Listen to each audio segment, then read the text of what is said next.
último episódio, Rafael, eu sentei naquela cadeira para contar a história do seu Cláudio, né? Ele foi o fundador da empresa, da Majestic, e em alguns momentos a gente se emociona quando fala do pai, né? Da construção de tudo que ele fez. Sim. E eu já tinha visto, não li ainda, que você criou um livro, escreveu um livro, Pai, Você é o Cara. Conte um pouco dessa experiência aí de falar do pai, Ale. Legal, cara. Sem dúvida é um convite a gente a chorar, né? Porque representação... E aí eu acho que tem um outro recado legal. Eu encontro muita gente que rejeita o pai, que condena por várias histórias que a gente nem imagina que aconteçam, mas que acontecem entre pais e filhos. É muito natural.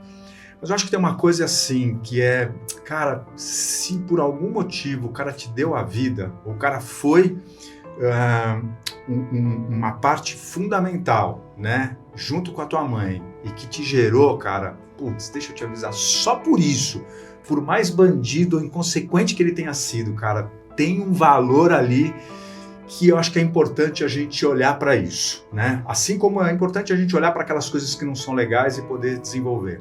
Mas meu pai, cara, foi um grande empresário, uma das minhas maiores referências do que fazer e do que não fazer como empresário, porque isso foi legal, eu aprendi muito com ele, mesmo que ele não soubesse que eu estava aprendendo com ele. Mas assim, um cara que eu admiro muito, porque foi um cara que saiu do nada. Meu pai era de uma família pobre, né? Era um contador de formação e um visionário, sendo um visionário, foi percebendo as oportunidades que a vida foi colocando para ele, e tem uma característica dele que é muito legal e que eu me dedico para poder ter pelo menos uma parte disso. Ele era muito peitudo, cara. Ele era muito peitudo, sabe? A capacidade dele de arriscar era uma coisa assim que eu falava, caraca, meu... Mas é legal porque ele fazia isso num limite de segurança que fez ele ser o empresário que ele era. Então ele saiu do nada de um contador que trabalhava em empresa e criou um negócio, não vou dizer um conglomerado, porque eram duas empresas, mas ele criou duas empresas que chegaram juntas a ter 350 funcionários, faturava milhões de reais por mês, e que criou a família e deu pra gente uma condição muito, muito legal. Mas assim, como qualquer pai, né?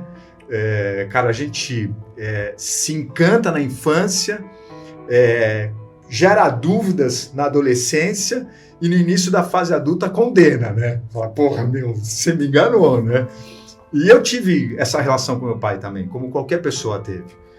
Inclusive, durante uma época, eu me afastei dele. Pelo menos psicologicamente falando, né? Se fisicamente a gente ainda se via, psicologicamente eu tinha ali os meus senões em relação a ele. E aí, cara, aconteceu uma coisa muito, muito, muito louca na minha vida, que foi, eu casei e logo em seguida minha esposa engravidou do primeiro filho. E, putz, você pode imaginar, né? Eu, minha esposa, dois jovens empresários, dois jovens executivos na época, maravilhoso, né? Bem, tal, casados. Minha esposa, uma mulher linda, inteligente, bacana pra caramba. Tudo perfeito. Pra coroar tudo isso, ela engravida, né? Logo depois do casamento, tipo, cara, a vida é perfeita.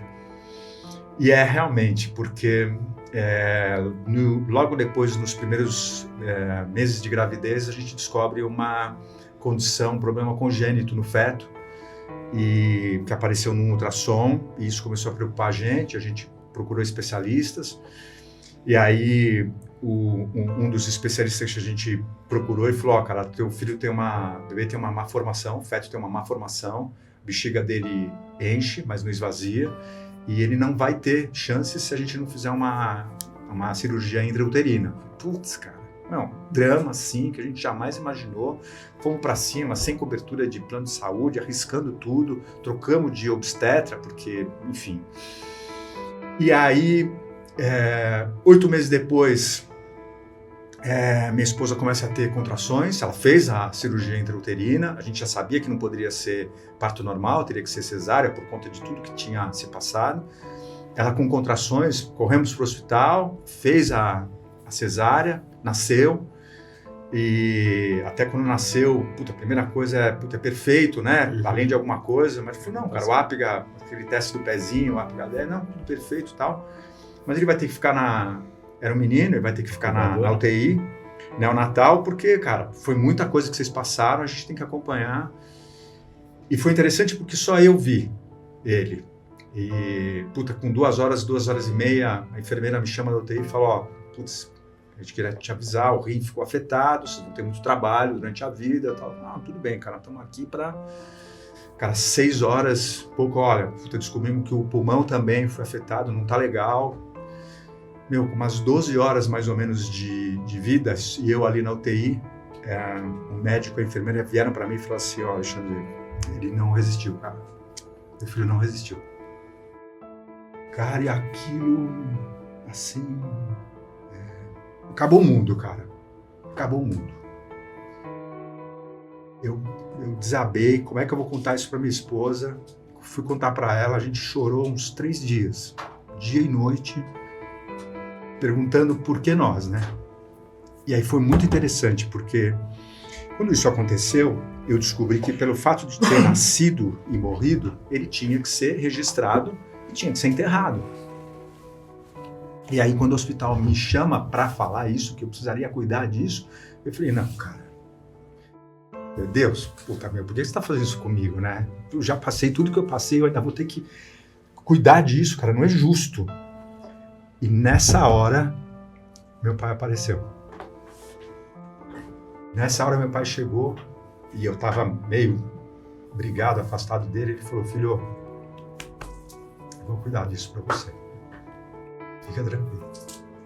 Eu cuido disso pra você. Eu vou naquele lugar que talvez você precisasse ir, mas eu vou por você. E aí, cara, essa história foi uma história que mudou a minha relação com ele.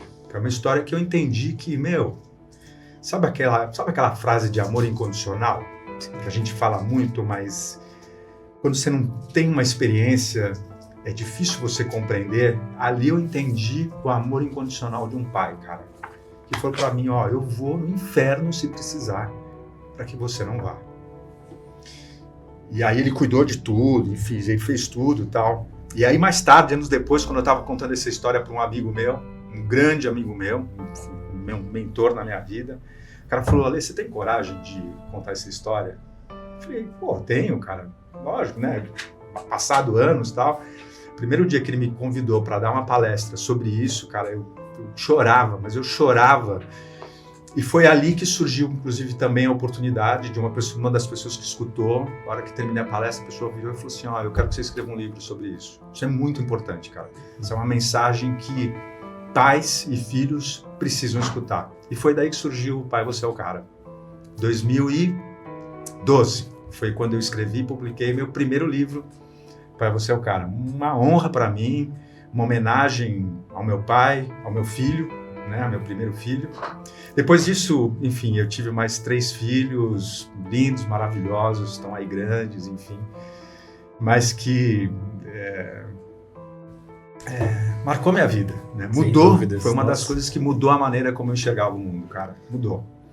Por isso que acho que como empreendedor, como empresário, às vezes a gente tenta entender o que acontece somente do ponto de vista racional, intelectual e lógico. Perfeito. Cara, não que entender do ponto de vista racional, intelectual e lógico não seja importante, mas o meu convite para todos os empresários, empreendedores ou futuros empreendedores cara, deixa eu te avisar, a vida não é só lógica. Tem muita coisa que vai acontecer contigo que você provavelmente vai dizer para você mesmo, cara, por que eu tô passando por esse castigo? Isso não é justo comigo. E eu quero te lembrar disso, cara, que não são castigos. Eu gosto muito de lembrar as pessoas que, olha, são sinais, cara. Presta atenção. É um sinal. Sabe que nem placa de trânsito? Sim. Que você vê e fala, vira direita. Aí a gente fala, não, cara, eu vou reto, porque eu preciso ir reto, porque o meu racional tá dizendo... Cara, é um sinal. Vira direita, cara. Vira direita.